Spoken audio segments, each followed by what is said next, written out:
सब छोड़ दिया सब यहाँ पे। तो इतिहास का सबसे बड़ा श्राप यही है कि जो हमें आज छोड़ेगा हम पूरा इतिहास बिगाड़ देंगे उसका। इसलिए इसको छोड़ना ही नहीं, इतिहास कोई खिलवाड़ नहीं। और सबसे सिंपल तरीका है, पढ़ाई में रिवीजन कभी नहीं कीजिए। किसी बकलोल को पकड़िए अपने लॉज में और उसको क्या कीजिए, पढ़ाइए। आप लोग को तो गर्ल्स हॉस्टल में आराम से मिल जाएंगे सब बकलोल, और लड़का सब में भी आराम से मिल जाएगा सब। बकलोल खोजने का तरीका है क्या चीज, ज्यादा चक्कर पकड़ करेगा। और जो होशियार के पीछे नहीं पड़ना है, उससे बहुत घमंडी होता है सब। होशियार लड़का जानते हैं, अगर उसको लगेगा कि यहाँ पे बहुत अच्छा पढ़ाया जा रहा है तो बताइए नहीं करेगा हम वहां पढ़े हैं। आपको क्या जरूरत है भैया, आप भी समझाइए ना किसी को। आप क्या रहिए समझाते, पढ़ाते रहिए, रीजन समझिए।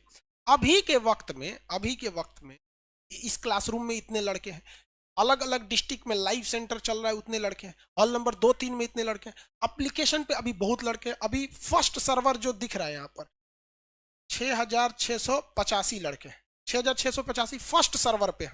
आप लोग को भी दिख रहा होगा गर्ल्स फर्स्ट सर्वर पे। अभी उसके पीछे कितना सर्वर, एक मतलब इसके सारे सर्वर को अगर मिला देते हैं ना हिस्ट्री में, तो अभी के वक्त में लगभग 30 से 40 हजार लड़के लाइव हिस्ट्री पढ़ रहे हैं एप्लीकेशन पे। लेकिन इनमें लगभग अभी के वक्त में जो रियल टाइम पे चल रहा है, इसमें 50,000 लड़के अगर लाइव पढ़ रहे हैं एप्लीकेशन पे, तो बाद में रिकॉर्डेड बहुत देखेंगे सब। वो तो रिकॉर्डेड ज्यादा देखते हैं लोग, लाइव बहुत कम पढ़ते हैं।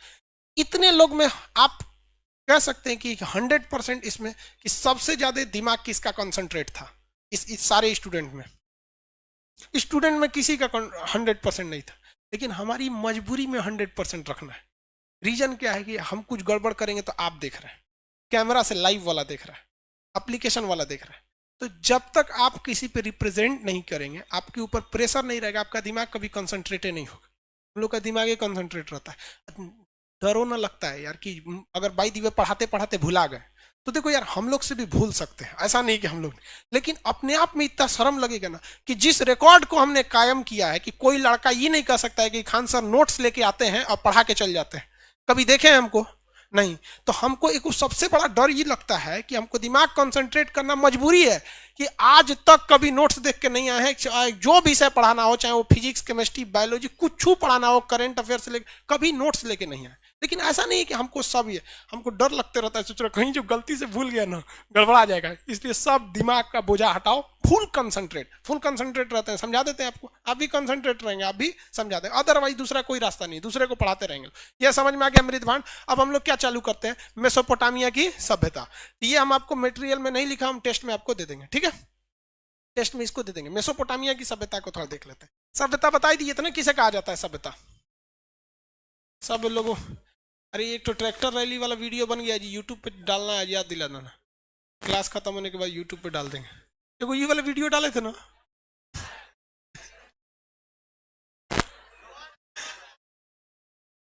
चाइनीज मगरमच्छ कैले, आगे देखिए, इसमें नक्शा नहीं है।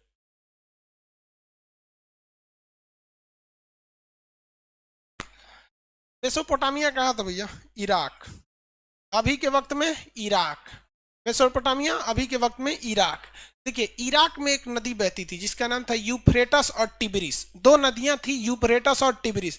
भारत में जैसे दो प्रमुख नदी गंगा और यमुना, गंगा और यमुना के बीच में आप अगर रहते हैं तो एक चीज तो समस्या समझिए, आपको पानी के लिए, खेती के लिए टेंशन नहीं है, पर्याप्त मात्रा में आपको वहां पर पानी अवेलेबल हो जाएगा। तो यूफ्रेटस तथा टिब्रिस नदी, यूफ्रेटस तथा टिब्रिस नदी, यूफ्रेटस और टिब्रिस नदियों के बीच एक बहुत ही उपजाऊ मिट्टी थी जहां पर मानव ने रहना प्रारंभ कर दिया। तो ये लोग कहलाए मेसोपोटामिया। क्या कहलाए? मेसोपोट। ये लोग पूरी तरह से देहाती थे क्योंकि इनके यहाँ कोई सड़क मिलने के बहुत बेहतरीन साक्ष्य नहीं मिले हैं, नाली मिलवे नहीं किया है, जहां तहां पानी फेंक दो, जैसे मन वैसे कर दो। यहाँ पर ना ही कोई बेहतरीन ढंग से नगर बसाए गए हैं कि सड़कें सीधी हैं, मतलब किसी का दरवाजा आगे निकलना है कि पीछे निकलना, जिसकी का जोने मन हो इनसे दरवाजा निकाल दे रहा है, कोई सिस्टमेटिक ढंग नहीं है। तो इस हिसाब से ये बताया जा सकता है कि जो मेसोपोटामिया की सभ्यता है ये एक ग्रामीण सभ्यता है। कैसी है? ग्रामीण सभ्यता। तो बताइए ये कौन सी नदियों के दो नदियों के बीच में थी? टिब्रिस तथा यूफ्रेटस। टिब्रिस तथा यूफ्रेटस। ये ग्रामीण थी या शहरी? ये लिखा हुआ मिला है या इससे देख कर लगता है? देख कर लगता है भाई सिस्टमेटिक नहीं है। अब भाई मान के चलिए आप जहाज से जा रहे हैं, नीचे आपको गांव है या शहर है आपको आराम से पता चल जाता है। आप फ्लाइट से जाइएगा ना, तो जब नीचे फ्लाइट उड़ने वाली रहती है तो ही थोड़ा बहुत दिखता है, जब लैंड करने वाली रहती है तो हल्का दिखने लगता है। ऊपर तो समझे में नहीं आता है, कभी कभी तो चल रहा है कि रुक गया है। चारों ओर तो नीला नीला दिखता है, बादल तो नीचे में भर रहता है, ऊपर जाने के बाद कुछ समझ में नहीं आता, नीचे नहीं दिखता है ऊपर।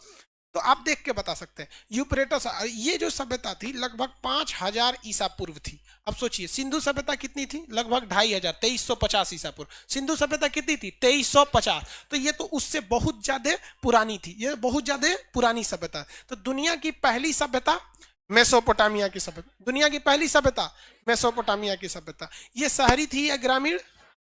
किस देश में, आज के वक्त में किस देश में? इराक। एशिया के किस दिशा में? पश्चिमी दिशा में। एशिया के पश्चिमी दिशा में थी। ये शहरी या ग्रामीण? ग्रामीण थे। ये सभ्यता का मुख्य आधार कृषि था। सभ्यता का मुख्य आधार कृषि, क्या था? कृषि।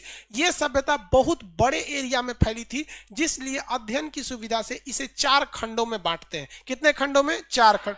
एक का नाम है सोमेरियन सभ्यता। क्या नाम है? सोमेरियन। लिखेंगे नहीं, डायरेक्ट याद रखना आपका। कौन सा? सोमेरियन सभ्यता। कौन सी सभ्यता? सोमेरियन।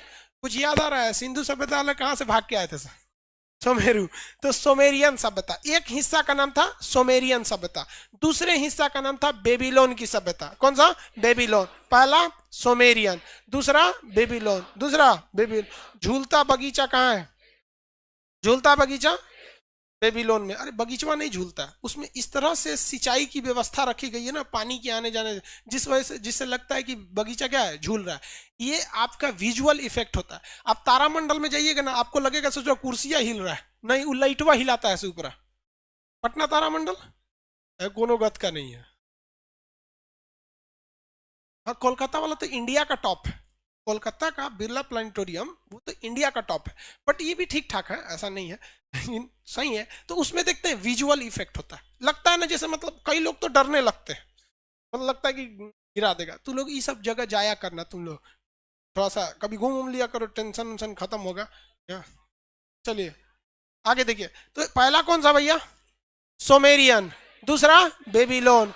बेबीलोन में किसका मकबरा है? सिकंदर। बेबीलोन में किसका मकबरा है?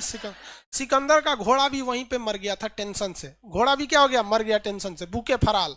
उसका घोड़ा जो था सिकंदर का, वो भी मर गया। घोड़ा और कुत्ता, ये 2 ऐसे जानवर हैं जो मालिक से बहुत प्रेम करते हैं। और कांकरेज नाम सुने हैं? किस जाति, किस चीज की नस्ल है कांकरेज?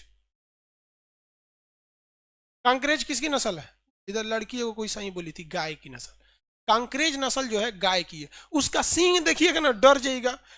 मेरा दोनों हाथ देख रहे हैं, इतना में उसका सींग होता है। बहुत सबसे बड़ा सींग कांकरेज का होता है।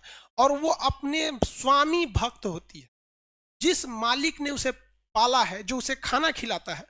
अगर आप उस, मतलब अगर कोई वो 100 गायों के बीच में चल रही है, और आप अगर उसके मालिक का कॉलर पकड़ लीजिएगा ना, उसके मालिक को बुलाने की जरूरत नहीं है, अगर देख ली तो हुक देगी आपको। सबसे ज्यादा स्वामी भक्त होती है सर कांकरेज नस्ल की गाय।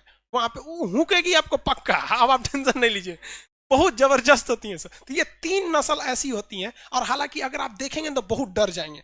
सबसे बड़ी सींग उन्हीं की होती है। हालांकि ये ज्योग्राफी का टॉपिक है, जब हम आपको कृषि ज्योग्राफी पढ़ाएंगे तो फिर जानवरों की नस्ल पढ़ाएंगे, उसमें क्वेश्चन भी पूछ देता है ये किस चीज की नस्ल है, कभी पौधे की नस्ल पूछता है। तो यहाँ उसकी घोड़ा भी मर गया था। तो 2 हो गया आपका। कौन कौन सा? सोमेरियन और बेबीलोन। सोमेरियन और बेबीलोन। उसके बाद आता है असीरिया। कौन सा? असीरिया। कौन सा? असीरिया की सभ्यता। कौन सा? असीरिया। असीरिया आपके मटेरियल में है कि नहीं है? चौथे नंबर पे कौन सा? कैट्रिया। तो टोटल कितनी हो गई? 4। ये चारों सभ्यताओं को मिलाकर क्या बनता है भैया? मेसोपोटामिया की सभ्यता।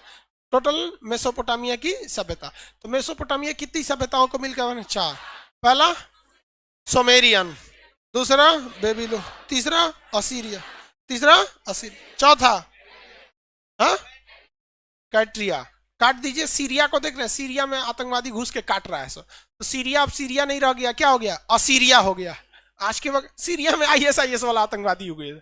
इस दूसरों को कोई ठीक नहीं होता है। पता है 2 देश देखिएगा ना तो विचित्र लगेगा। एक सीरिया वाला जो आतंकवाद, एक थाईलैंड का राजा। इससे छुरा आसाराम बापू से भी भयानक है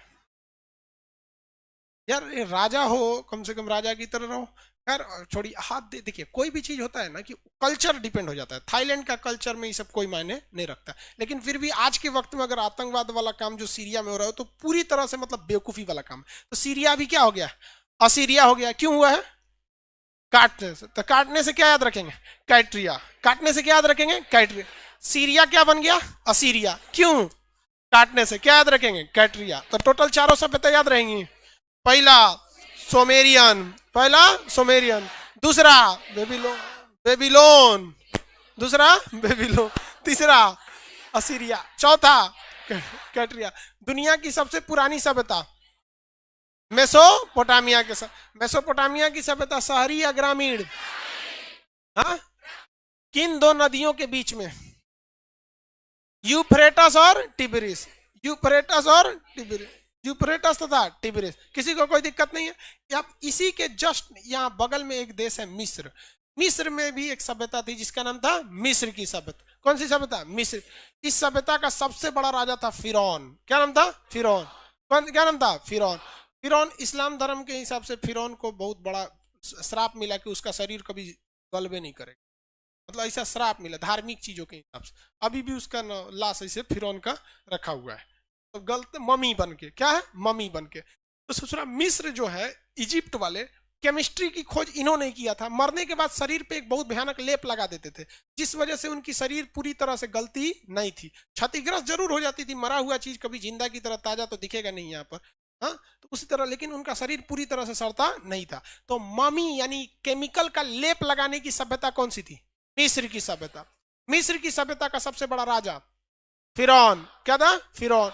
ये लोग बड़ा बड़ा पिरामिड बनवाता था। क्या बनाता था? पिरामिड। और ये पिरामिड आज के पहाड़ बराबर होते थे। आज के पहाड़ बराबर। देखिए पहाड़ कितना विशाल होता है, पहाड़ कितना विशाल होता है, ये अंदाजा आप तभी लगा सकते हैं जब पहाड़ के पास जाएंगे तब। जो चीजें आपको यहां से वहां दिखती है, वहां जाने में 2 घंटे लगते हैं। मतलब उस ऊंचाई पे जहां आप ईंटा चला के मार सकते हैं, ईंटा से फेंक सकते हैं, वहां जाने में आपको 2 घंटे लग जाते हैं। आप कभी देखेंगे वहां पहाड़ वाले में बहुत उटपटांग होता है पहाड़। मतलब अब जो भी आप लोग को मौका मिले तो आप लोग जाएंगे कभी वहां पे। तो वहां पे पिरामिड बहुत बड़े बड़े बनाए गए थे, पत्थरों से क्या बनाए गए थे? पिरामिड। तो किस सभ्यता में सबसे ज्यादा पिरामिड थे? मम्मी देखने को मिला। मिस्र सभ्यता का सबसे बड़ा राजा। मिस्र सभ्यता किस नदी के किनारे बसी थी? नील नदी। कौन सी नदी? नील नदी। नील नदी की देन किसे कहते हैं? किसे? मिस्र। मम्मी कहाँ के लोग बनाते थे? मिस्र। केमिस्ट्री की खोज मिस्र। हाँ, मिस्र के। वही केमिकल लगा दिए लोग। केमिस्ट्री को हम लोग विज्ञान का विज्ञान कहते हैं। क्या कहते हैं? विज्ञान का विज्ञान। विज्ञान का विज्ञान किसे कहेंगे? केमिस्ट्री। अब भले आधुनिक रसायन के आप लेवेसियर को आप क्या कहिए? फादर कहिए, बशर्ते उस समय मिस्र को ही हम लोग क्या मानते थे? रसायन का जनक कहते हैं। अब नेक्स्ट कल समझेंगे, ठीक है? आज के लिए इतना ही। कल टेस्ट भी ले लेंगे। देखिए